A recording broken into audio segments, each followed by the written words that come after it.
Hello everyone, Lurgs here, and today it's how to put extra Face ID security onto WhatsApp on your iPhone. Maybe your partner knows your PIN code to your iPhone to get access to it, but maybe you don't want them looking at your actual WhatsApp messages.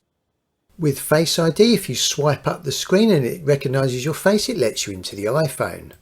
And if it doesn't recognise you, you then have to put in your PIN code. And this is the iPhone 16 here, and I want to put in extra security on WhatsApp.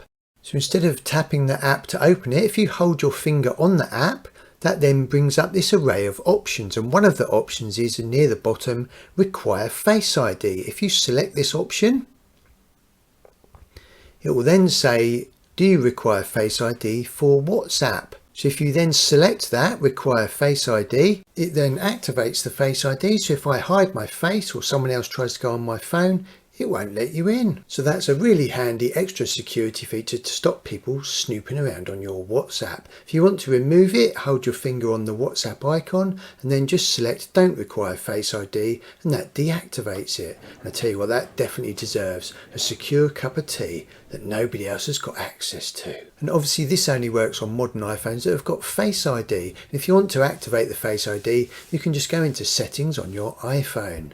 I'll put some other useful iPhone videos around the edge of the screen.